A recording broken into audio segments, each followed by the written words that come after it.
आता महायुती सरकार फाटलेली गोधडी कुठं कुठे शिवते आणि फाटलेल्या आभाळाला ठिगळ कुठं लावते। मित्र हो, नमस्कार।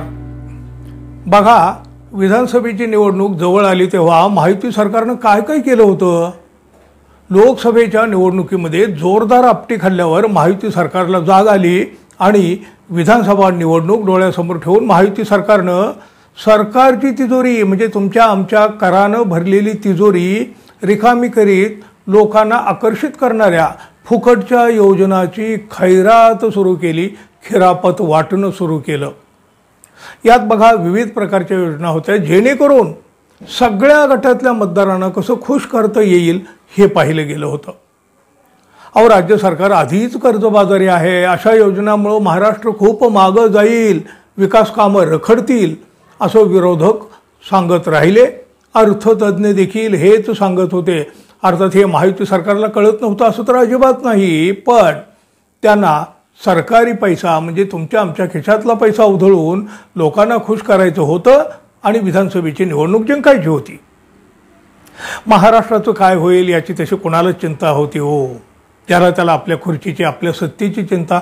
अहो बघा, आधीच कर्जबाजारी असलेल्या महाराष्ट्राची परिस्थिती म्हणजे आर्थिक परिस्थिती अत्यंत बिकट झालेली आहे। फुकटच्या योजनांच्यामुळं ती आणखीही खालावत चाललेली आहे, अखेरचा श्वास घेत आहे असं म्हटलं तरी चुकीचं ठरणार नाही। सरकारी योजनेसाठी मोठा निधी खर्च करावा लागत आहे, मोफत योजनाचा भार वाढलेला आहे, त्यामुळं अन्य महत्त्वाच्या कामासाठी निधी उपलब्ध करून देताना दमछाक होऊ लागली आहे हो महाराष्ट्राची सध्या। माझी लाडकी बहीण या एकाच योजनेवर राज्य सरकारला दरमहा तब्बल 4000 कोटी रुपये खर्च करावा लागत आहे। साहजिकच त्यामुळे अन्य विकास कामं आणि प्रशासकीय कामासाठी निधीची चणचण जाणवू लागलेली आहे। अशी परिस्थिती असताना अर्थ विभागानं सुमारे 1 लाख कोटी रुपयांच्या बचतीचं उद्दिष्ट आता डोळ्यासमोर ठेवलं आहे।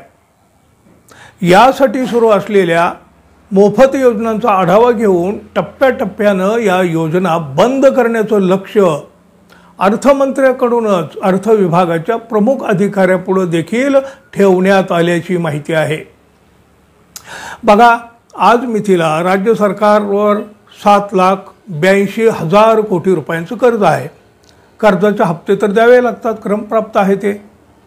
मागील काही वर्षाचा विचार जर केला ना आपण तर कर्जाचा भार सुमारे 10% वाढलेला आहे। आता या गोष्टी माहीत असतानाही राज्य सरकारकडून मोफत योजनांच्या घोषणा करण्यात आलेल्या आहेत। या योजनांसाठी अब्जावधी रुपये खर्च करावे लागत आहेत। इतका पैसा फक्त मोफत योजनांवर खर्च होत असल्यामुळं आर्थिक घडी आता विस्कटू लागलेली आहे महाराष्ट्राची। आता बघा, मार्च महिन्यात राज्याचा अर्थसंकल्प सादर होतोय। यावेळेला तर सर्वसामान्यांच्या डोक्यावर मोठं ओझं लादलं जाणार आणि आता जवळपास हे अगदी निश्चित आहे। अर्थसंकल्पासाठी आढावा घेण्यासाठी अर्थमंत्री अजित पवार यांच्या उपस्थितीमध्ये एक बैठक आयोजित करण्यात आली होती।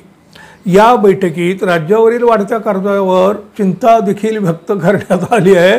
म्हणजे बघा, एकीकडे उधळपट्टी करायची आणि दुसरीकडे म्हणे चिंता व्यक्त करायची। हो, काय कुठला हा प्रकार आहे। आर्थिक शिस्त लावण्यासाठी कर्जाच्या या चक्रातून बाहेर पडण्यासाठी 1 लाख कोटी रुपयांची बचत करावी लागेल असं मत अर्थमंत्री अजित पवार यांनी व्यक्त केलेलं आहे। यासाठी सध्या ज्या मोफत योजना सुरू आहेत त्यांचा आढावा घेऊन या योजना टप्प्याटप्प्याने का होईना कशा बंद करता येतील यावर चर्चा करण्यात आली अशी देखील माहिती बाहेर आहे। अर्थात लाडकी बहीण योजना मात्र अजिबात बंद होण्याची शक्यता नाही आहे। त्याचबरोबर अर्थसंकल्पात सामान्य माणसाच्या डोक्यावर कराचा मात्र मोठा बोजा टाकला जाणार हे सुद्धा तितकंच खरं। राज्यात बघा, सध्या शिवभोजन थाळी, आनंदाचा शिधा, मुख्यमंत्री शिष्यवृत्ती, पिंक रिक्षा, मागेल त्याला सोलर पॅनल, शेतीसाठी मोफत वीज आणि मुख्यमंत्री माझी लाडकी बहीण योजना, या सगळ्या योजना मोफत सुरू आहेत। आता यातल्या कुठल्या योजना बंद होणार की कुठल्या योजना चालूही ठेवल्या जातील याबाबतची नेमकी माहिती अजून नाही। मात्र लाडकी बहीण योजना बंद होणार नाही याची मात्र खात्री आहे। राज्यात महायुतीची सत्ता आणण्यात या योजनेचा मोठा वाटा आहे। त्यामुळे ही योजना बंद होणार नाही।